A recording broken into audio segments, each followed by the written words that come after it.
सांझी सभी की सांझी मानी जाती है। संध्या के समय कुंवारी कन्याओं द्वारा इसकी पूजा अर्चना की जाती है। इसी कारण इस देवी को सांझी माना जाता है। सांझी पर्व नवरात्रि में मनाया जाता है।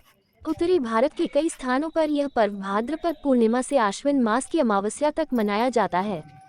हरियाणा, दिल्ली, ब्रज प्रदेश, मालवा, निमाड़, राजस्थान, गुजरात तथा अन्य कई क्षेत्रों में मनाया जाता है। सांझी शब्द की व्युत्पत्ति संस्कृत शब्द संध्या से हुई है। संध्या गोधूली की वह बेला जब गायें गौशालाओं में लौटती हैं। भारतीय धर्म ग्रंथों में किसी भी अनुष्ठान के लिए इसे अत्यंत पवित्र समय माना जाता है। श्रीमद्भागवत के अनुसार राधा रानी ने स्वयं सांझी की परंपरा का आरंभ किया था, जब गोपियों के संग उन्होंने सांझी की अप्रतिम आकृतियों की रचना की थी। रूठे कृष्ण को मनाने के लिए उन्होंने वन जाकर रंग बिरंगे पुष्प एकत्र किए थे तथा भूमि पर उन पुष्पों से उनके लिए सुंदर आकृतियां बनाई थी। नवरात्रि में सांझी पर्व का आरंभ, साथ साथ में रामलीला प्रस्तुति, अंत में भव्य झांकियां और फिर दशहरे का पर्व। 16 दिन के अंत में अमावस्या को सांझी देवी को विदा किया जाता है। घर के बाहर, किवाड़ द्वारों पर, भित्ति आदि पर गाय के गोबर को लेकर लड़कियां विभिन्न कलाकृतियां बनाती हैं।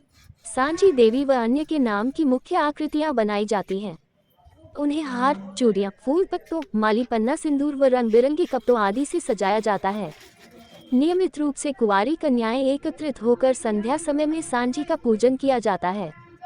घी का दिया जलाया जाता है।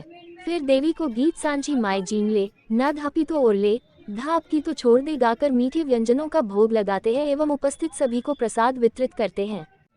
फिर लोकगीत गाते हैं, बाजे बजाते हैं और सभी बहुत नाचते हैं।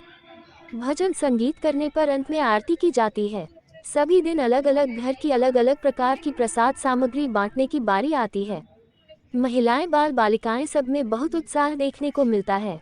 अंत के 5 दिनों में हाथी, घोड़े, किला कोट, गाड़ी आदि की आकृतियां बनाई जाती हैं।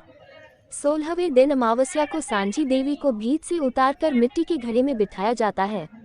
उसके आगे तेल घी का दिया जलाते हैं। फिर सभी मिलकर सांझी देवी को गीतों के साथ विदा करने जाते हैं। विसर्जन करने जाते समय पूरे पथ में सावधानी बरती जाती है। रीत है कि नटखट लड़के घड़े को फोड़ने का यत्न करते रहेंगे, पर सभी लड़कियों को विसर्जन करने तक घड़े की रक्षा करनी होती है।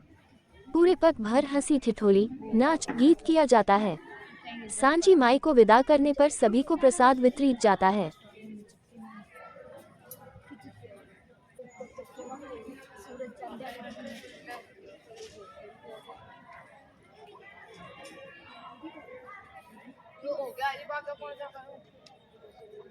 सर तो मैं फोन पे बात कर लूंगी। डांस का कोऑर्डिनेटर के पर्सनली करनी चाहिए। जी का इतिहास बहुत पुराना ही है सर, मतलब जब से पैदा हुए हैं तब से हम देखते ही आ रहे हैं। जैसे घर में दादी बनाते थे, बट घर में हमारे दादी ही बनाते थे, उनके बाद किसी ने स्टार्ट नहीं किया और मेरे टाइम से पहले का ही है। और ये आसोज के महीने में आती है, कनाकत के लास्ट डे में स्टार्ट होती है और दशहरे वाले दिन इसका विसर्जन होता है। सर गोबर गाय के गोबर से बनती है। गाय हमारी भारत माता है तो उनका गोबर पवित्र होता है। हम काफ़ी चीज़ों में इनका गोबर यूज़ करते हैं, तो ये हमारी सांझी गोबर से ही, मतलब गाय के गोबर से बनती है।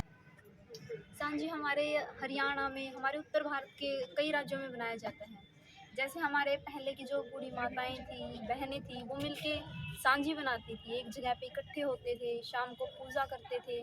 यानी कि हमारे जैसे अमावस्या है, अमावस्या के अगले दिन से हमारे सांझी की बनाने की प्रक्रिया शुरू होती थी। क्योंकि जैसे हमने बनाते हैं कुछ, इसका मुंह बनाते हैं, इसकी जैसे ज्वेलरी बनाते हैं, वो हम मिट्टी की बनाते हैं। जैसे सिर पे लगाने के लिए बोरला बना लिया, उसके हाथों की कड़ोली बनाएंगे हम माता की, जूतियाँ बनाई जा रही हैं। जो पहले के टाइम पे बनाते थे वो सारी मिट्टी की चीज़ें बनाते थे, नेचुरल चीज़ों से। और जो हम इसे चिपकाने के लिए गोबर का यूज़ करते हैं। गोबर एक हमारे जैसे गाय का पवित्रता का भी रूप होता है, और साथ में जो गाय का गोबर होता है वो जैसे हमारे उसका जो जोड़ होता है वो फेविकोल से भी ज़्यादा तेज़ होता है।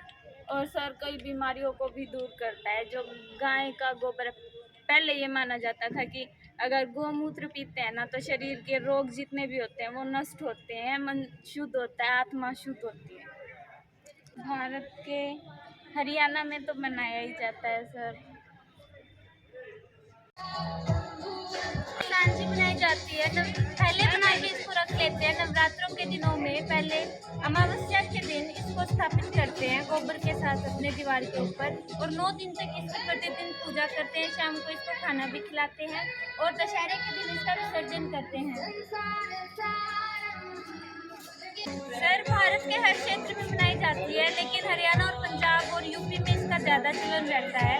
और इसको मतलब इसकी बहुत सारी मान्यताएं होती हैं। कुछ ये भी होते हैं कि कुंवारी लड़कियां अगर इसकी अच्छे से पूजा करती हैं, इसको खाना खिलाती हैं शाम को, तो उनको अच्छा वर मिलता है।